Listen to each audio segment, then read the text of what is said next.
Hello, everyone. Welcome to GODAN Webinar series. On behalf of the Data Rights and Responsible Data Working Group, I would like to welcome you to today's webinar with the topic Open Data, the Drive to Food Security.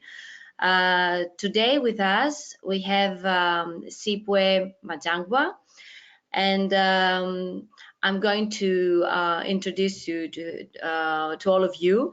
Sipiwe has more than 27 years working experience in agricultural sector and has worked in several organizations as an agricultural research specialist. Sipiwe is working in Zimbabwe for the Community Technology Development Organization, CTDO, where she coordinates a regional project implemented in Malawi, Zambia, and Zimbabwe, funded by the FAO on the United Nations under the International Treaty for Plant Genetic Resources for Food and Agriculture. The project focuses on farmer rights that ensures the conservation and sustainable use of plant genetic resources for food and agriculture, and consequently for food security, according to Article 9 of the International Treaty, and reviewing of the SADC and COMESA seed harmonization. She has worked in both public and non-governmental organizations. Welcome, Sipiwe, to our webinar. It's nice to have you here today. Thank you, Fortini. So today the topic, as I mentioned, is that we are going to talk about, and I would like all the participants to engage after Sipiwe's presentations with their questions or ideas, so we could further promote this dialogue. And as mentioned, the topic is about open data and the drive to food security. So Sipiwe, we are ready to hear your presentation on this very, very interesting topic. Okay, thank you, Fortini. As alluded by Fortini, I'm going to present on the topic that reads Open Data, the Drive for Food Security, with reference to Zimbabwe's experiences.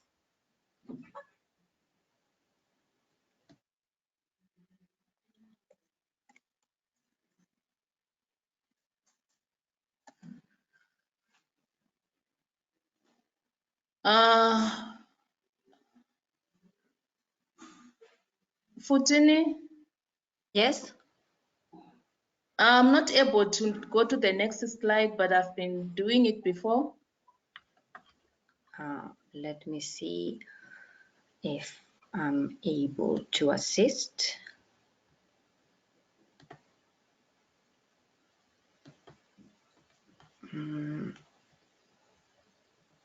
Remove, Sipiwe, just remove it from full screen and then click again, slideshow.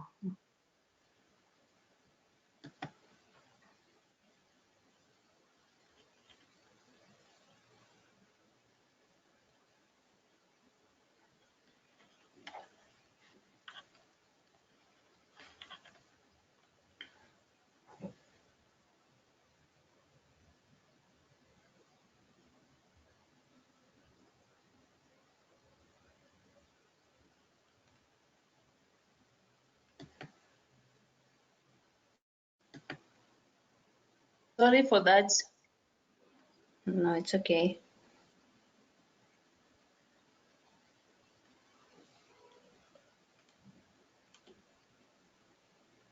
Do you see my screen, Sipiwe? Yes, I can see you. Do you want me to move with the slides? Yes, you can do from that side. I also have a hard copy with me here. Okay. So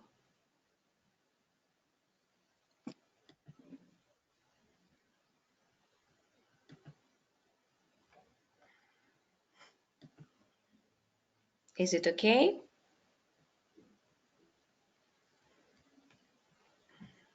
Okay, let me try for the last time. Okay. Okay. But if I put it on slideshow, I won't able to see you. That's not a problem. So I'll continue with that, with this. Okay. Okay, sorry for that. Let me start by introducing my topic with this. Digital revolution is spread in many developing countries, including Zimbabwe. But in Africa, the mobile adoption is grown.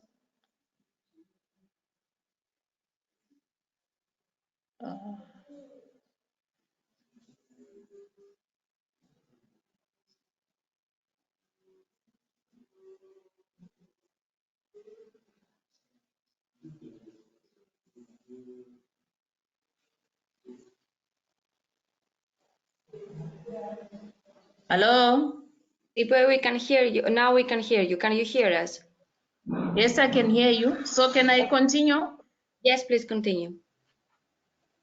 Okay, I was saying the use of digital data in Africa has actually grown recently. And in 2017, about 44% people has actually subscribed to it. So however, women still face a challenge in the digital, especially in the rural area. So as a result, open data actually contributes to food and nutrition security in Africa. Therefore, there's a need for us to address some challenges, which include the democratization of digital data, governance of digital agriculture, ownership and data control, and also market access by smallholder farmers. So what action will be taken in Zimbabwe with regards to open data? We've actually formed a national working group on open data for nutrition and agriculture. And this consists of the following representatives from Ministry of Lands, Agriculture and Climate, Ministry of Health and Childcare, Food and Security Council of Zimbabwe, then the Department of Research and Specialist Services, as well as the commercial farmers unions that represent the farmers. So what was the objective of forming this group? We formed this group so that we can actually promote the open data initiative in Zimbabwe's agriculture and nutrition sectors, and also to support institution processes and systems that facilitate the use of open data in policy and practice. So what benefits do we get from open data in Zimbabwe? In Zimbabwe, sharing of open data in agriculture, such as weather data from the Met Office, market prices, agriculture input data, actually offers the farmer a number of potential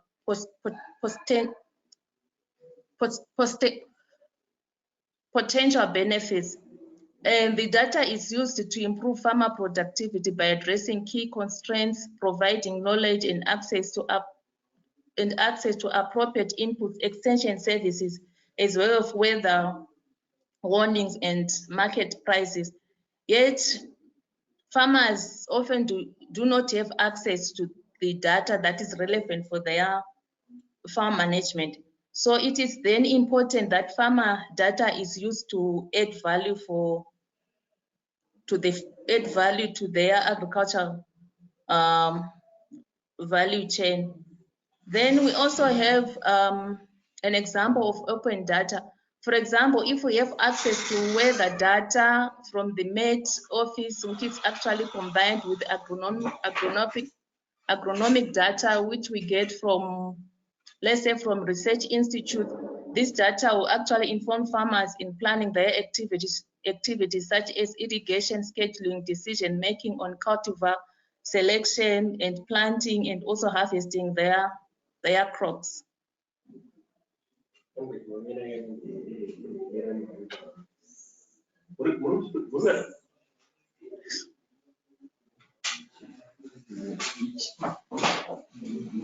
So in Zimbabwe, we have actually two digital agriculture data that we are using. The first one is called Kurima Mari, which is a smartphone-based application designed to enable farmers to make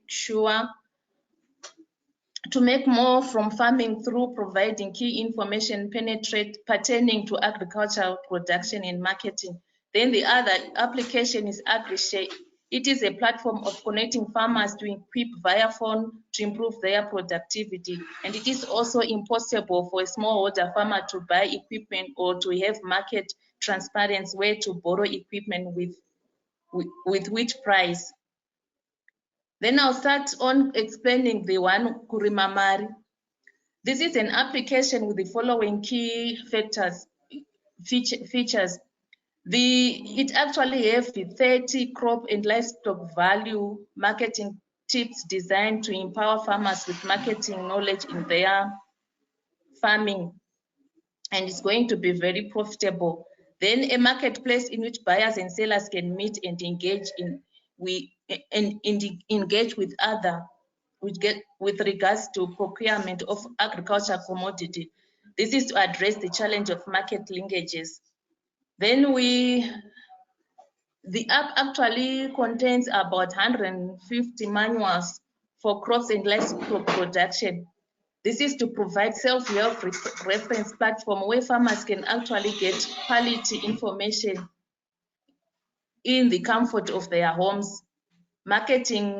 Key marketing and distribution and extension contacts to empower farmers with direct marketing linkages. Then also a nutrition education section, which is designed to promote nutrition and sensitive agriculture. Then it also have a localized weather and climate section, which is therefore to empower farmers with relevant information on weather information, and also to advise farming operation and basic climate change education to promote adaptation practice for farmers. Then we also have a personalized seasonal calendar, which actually gives the farmer in their chosen value chain activities. Then also it also gives alternative learning system for farmers in which farmers can have option to be educated through videos or audio. Sipiwe, yes. Sorry to yes. interrupt, because we are dealing with a technical problem. Could you tell me in what number of slide are you right now? Number 10. Number 10. Okay, thank you. Please continue. Okay. Then the next slide is actually showing the Kurima Mari application that we are actually using in Zimbabwe. Then this is the next slide is actually showing women that has been trained on Kurima Mari application in our district that we are working in. Then what is the status of Kurima Mari application to date? This is the third version with a new additional online feature such as geo-specific weather updates. The content is also validated by Ministry of Agriculture, that is making it an app which farmers can safely depend on for accurate information. And it also has 15,000 users across Zimbabwe, with bulk of the installation being done online basis through phone-to-phone sharing basis using the Share It. Then we also have another one which is called the AgriShare. AgriShare is a mobile phone-enabled platform that links farmers with assets, commercial or private hiring services for production and processing and transporting. So what is the status of AgriShare app in Zimbabwe? This project actually started early this year, and is being implemented in 8 districts of Zimbabwe, namely Mutare, Makoni, Bindura, Mandawe, Guruve, Umugusa, Goko North, and Kwekwe. So to date, we have managed to reach out about 1,700 smallholder farmers. So the following clip is just showing farmers being trained on how to use AgriShare in Gokwe North District of Zimbabwe. Then another one is also showing the AgriShare that was actually conducted in one of the districts in Zimbabwe called Bindura. And most of the participants are women, since we say that women are the most disadvantaged category when it comes to agriculture. Then what are the challenges on open data in Zimbabwe? The major hindrance of implementing the open data principle in agriculture is caused by there's a lot of bureaucratic system within the government institution. I'm saying that when you want to implement something in government, there are a lot of offices that you pass through before it is actually passed on. Then there's also conflict of interest with the national policies, because like what I've said before, we have a challenge that right now we don't have a policy that actually promote open data in Zimbabwe. Also, there's also a challenge of actually misinterpret the data, maybe because farmers are not well educated or because they are not well versed with using the smartphones. Then there's also lack of monetary benefit in publishing the data, because currently we don't know who owns the data, who is responsible for that data. Then we also have the use of application, use of the application uses smartphones, especially with the AgriShare. So there's also poor connectivity in the rural areas of Zimbabwe, because sometimes we don't have electricity, and also connectivity is very poor in the remote areas of Zimbabwe, and also to use the smartphones, which are very expensive to buy, especially if you look at the smallholder farmer. Then what action plan have we done towards the open data in Zimbabwe? Currently, we have a Department of Research and Specialist Services, which actually agreed to open a data policy that will facilitate the use of open data in Zimbabwe. Then we also have another department on Food and Nutrition Council of Zimbabwe, which have actually agreed to source data so that it enhances the access and use of nutrition data to be open. Then we also have to have an open data champions who will actually have to advocate for the use of data for policy and practices within nutrition and agriculture sectors.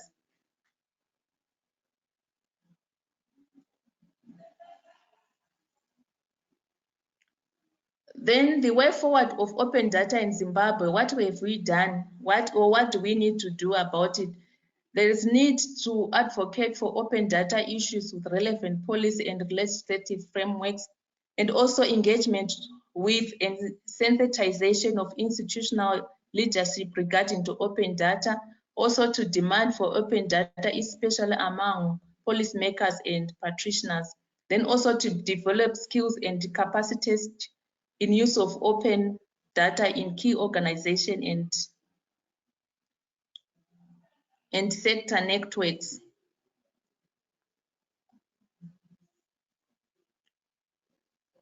Then we also need to continue to talk around open data in Zimbabwe, whereby we'll actually having some workshop where we'll actually reflect and share knowledge and ideas, including the new trends for continued improvement of quality and the use of open data, and also develop some linkages of institutions to create functional open data collaboration networks. Here I'm saying that if we can actually have a collaboration between the Met Office or also the researchers and also farmers unions, so then we can actually have a good linkage whereby data is being shared equally. Then also the provision of data by government and quasi-government institutions for enhanced transparency and accountability and increased governance. Okay, I'm done talking about the application that we are actually using here in Zimbabwe at CTDO. So I'm now going to talk about farmers' rights, which is one of our outcomes with the project that I'm implementing. So farmers' rights are critical to ensure the conservation and sustainable use of plant genetic resources for food and agriculture, and also ensures food security for today and in the future. So according to Article 9 of the International Plant Treaty, it actually recognizes the enormous contribution that local and indigenous communities and farmers of all regions in the world, particularly those in centers of origin and crop diversity, have made and will continue to make for the conservation and development of plant genetic resources, which constitute the basis for food and agriculture production throughout the world. So it actually gives government the responsibility of implementing farmers' rights. So what have we done about farmers' rights in Zimbabwe? Recently, in September this year, we've actually conducted a workshop whereby 36 representatives from the government of Zimbabwe, civil society, farmers gathered to actually validate a second version of the National Strategy and Action Plan for Plant Genetic Resources for Food and Agriculture. And this version of Plant Genetic Resources for Food and Agriculture is actually under the Ministry of Agriculture, under the division of Gene Bank. So during the workshop, the Minister of Lands,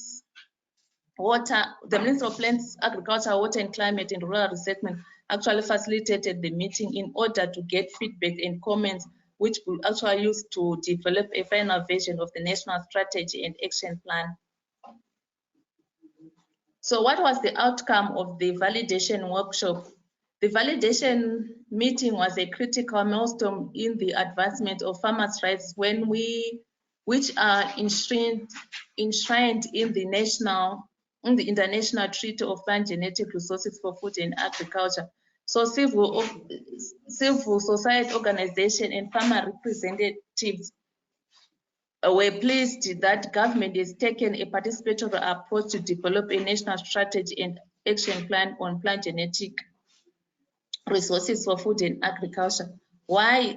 This will create an enabling legal and institutional environment that promotes research and capacity development for conservation and sustainable use of plant genetic resources for food and agriculture in Zimbabwe. So as an organization, this is not on my slides, but I just want to update you that last week from the 9th to the 16th of November, we actually attended the Board of Governments 8 in Rome, whereby farmers' rights debate was actually debated, and most of the participants were actually in favor of farmers' rights, so that farmers can actually own and have right to their data. Thank you. Thank you. Hello. Thank you, Sipe. Thank you so much for your presentation. Very, very interesting, particularly around these two apps that they have been developed, like you mentioned, the AgriShare and Kurima Mari app. I think that it's very, very interesting and very, very helpful for the farmers. Let me see if we have some questions. One question from Joseph Agatis is, when you say mobile-based app, does it require a smartphone or a basic phone? This is one question, Sipiwe. Can I answer it now? Of course, yes. Okay, especially for the Kurima Mari one, it needs a basic phone, but for the AgriShare, it actually needs a smartphone for it to work. Okay. Okay. Yeah. And you mentioned, I think it was in your last slides, yes, about the workshop that you had in September this year. So the next step, what will be the next step of this workshop? They'll actually wait for the comments on the National Strategy and Action Plan on plant genetic resources for food and agriculture. Then they'll actually consolidate it, but they are actually in favor of farmers, right? They actually want to be part and parcel in the legislation law. Ah, very, very interesting. They actually want to include it because currently it's not included. Okay. And would you like to tell us more about farmers' rights? Firstly, about the international treaty. It is well known that these rights, farmers' rights, are acknowledged within this treaty, but there are challenges around whether farmers are aware of their rights in general. Would you like to elaborate it more, first around the international treaty and then around in general farmers' rights, whether they are aware of their rights or not? Could you explain that more to the participants and the audience? Yeah. Actually, I can say yes or no because we really need to work on it. But what we have been doing as an organization, we're actually implementing a benefit sharing project which is sponsored by FAO under the International Treaty of Plant Genetics for Food and Agriculture. So one of our outputs was actually to make farmers aware of their rights through the farmers' rights. But currently, as an organization, we've actually published a paper on farmers' rights, which is not actually being used. But the best way that we're doing, we're actually making some awareness, some workshops, some trainings with our farmers about farmers' rights so that they actually know that this farmers' rights is being talked about and they should be aware of it. So through our workshops and trainings now, few farmers in Zimbabwe, they are aware of the farmers' rights policy. Oh, thank you, Sipiwe. I think it's this question that follows is quite relevant to the one that you have answered.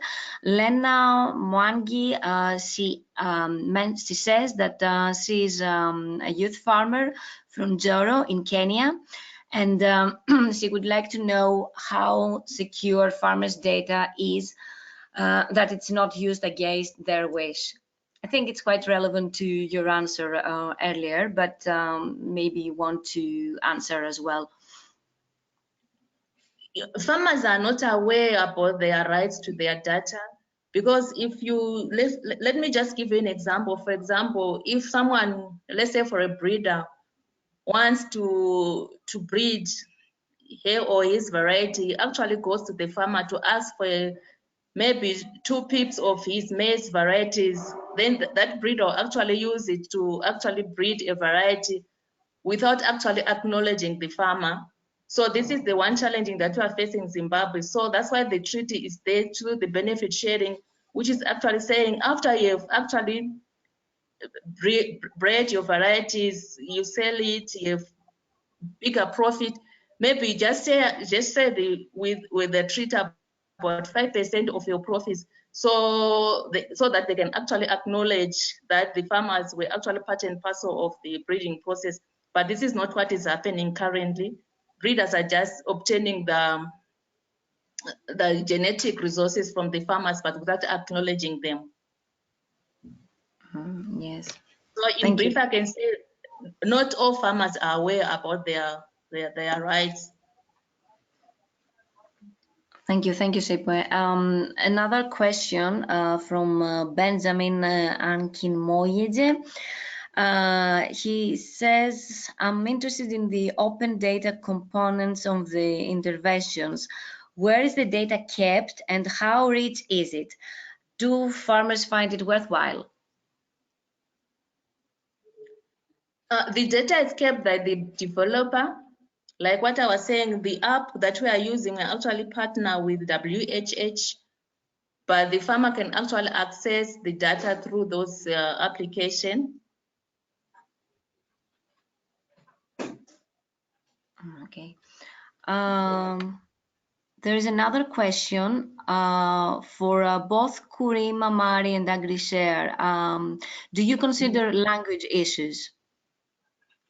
Yes, we actually want to develop the Kurima Mari. It's actually, you can actually choose a language that you want to use. So we have a window for the vernacular language, which is Sona or Ndebele. And with AgriShare, are you considering it as well? Yes, we are considering that so that we can put it in vernacular language so that our farmers can actually able to read and access data.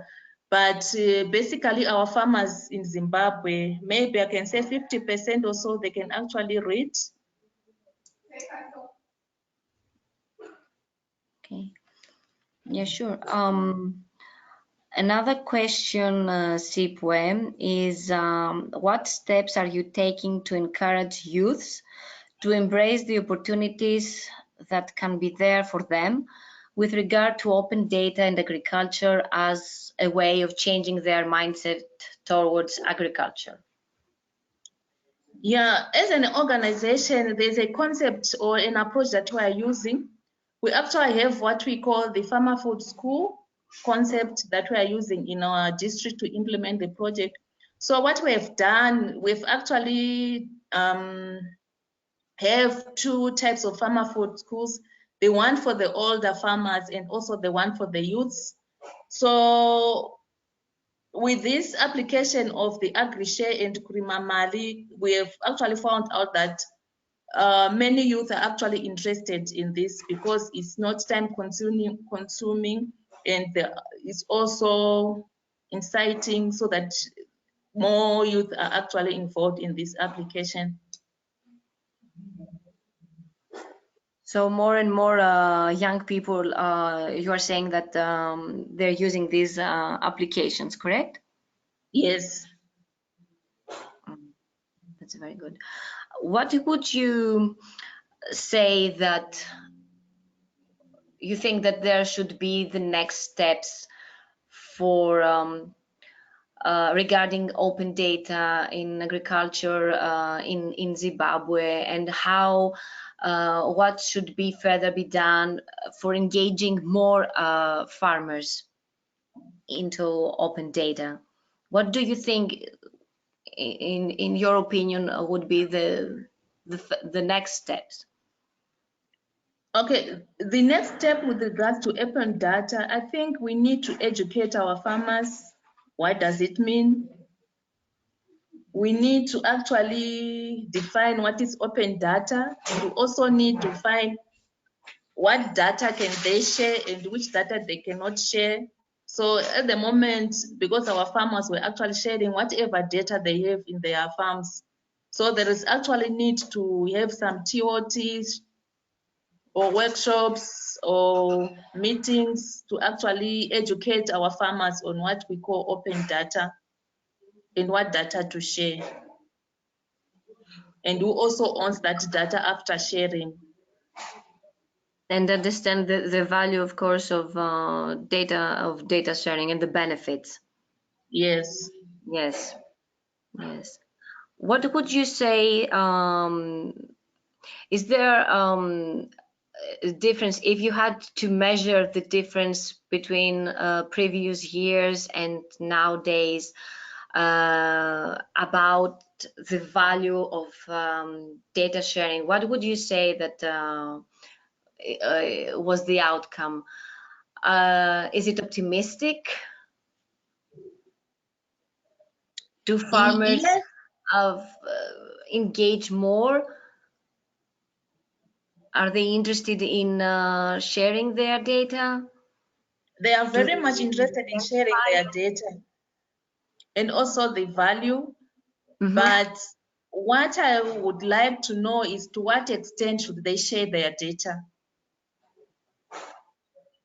I think that's the next step that we should ask ourselves. What to extent should farmers share their data? Should they provide everything that they have, or should they actually just giving maybe 50% of their data? That's a very interesting question, Sipiwe, I have to say.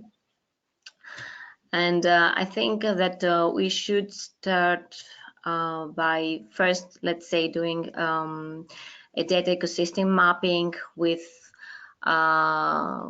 knowing who are the stakeholders involved in the data value chain, and then, of course, what types of data is going to be shared. And upon these discussions, I think that farmers could then say, okay, we are involving into this. But I think that we need first to set a framework. If you ask me, this is my personal opinion. And set That's true the right, questions.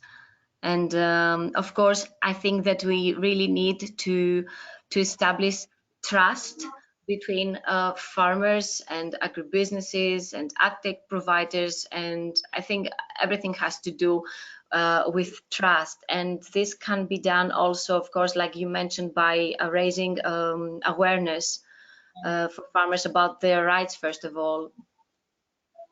That's true, Futini. Yeah.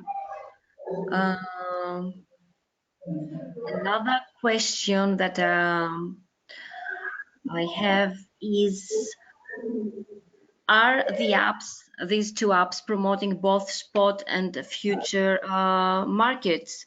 And are farmers charged a commission for transacting through the apps? That's an interesting question, I would say. Yes, there's a certain fee, especially if we use we have one of the mobile, the Econet as a company. There's a certain percentage that if you tax this much, you need to pay a certain amount with regard to the information that you actually wanted it to be channeled to wherever. So this is also a challenge, because we're saying our farmers are not that rich, so that maybe we're actually advocating for a app which does not actually have a fee, but currently we are paying on behalf of the farmers for that fee. Mm-hmm. Yeah. Okay. Thank you, Sipiwe, for that.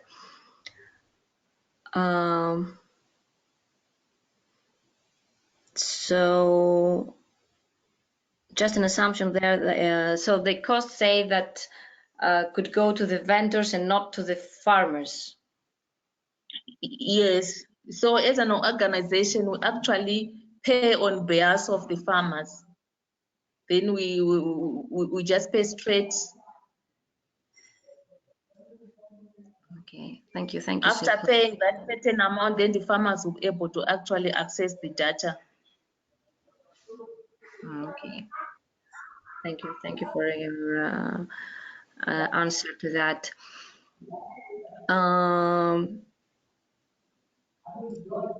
I don't know if you would like to add something else, Sipiwe, before closing this webinar. Would you like to share something else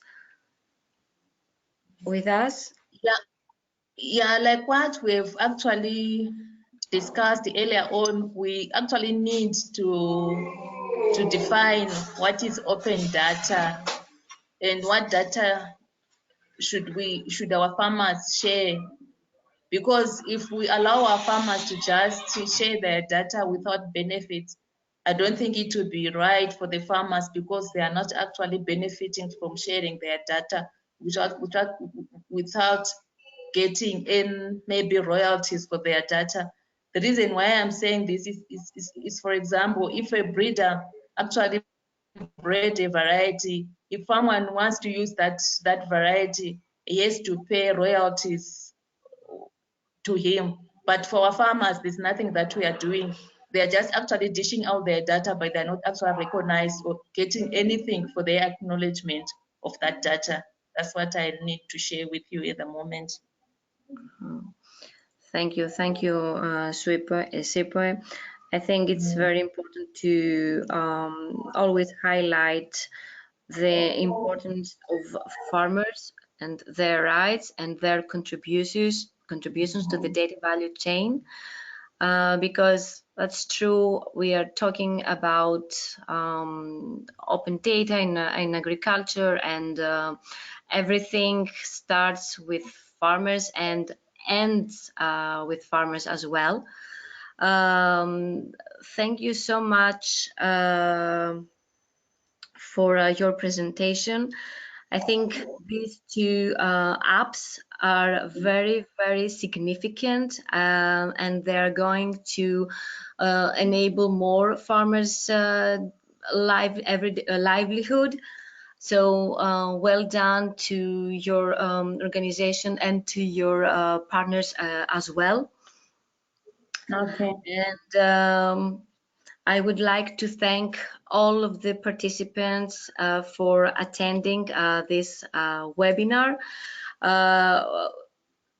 Any other questions that there are will be sent to Sipiwe, and Sipiwe will answer them, and we will disseminate them through the GODAN network. Thank you all so much, and till next time. Thank you all.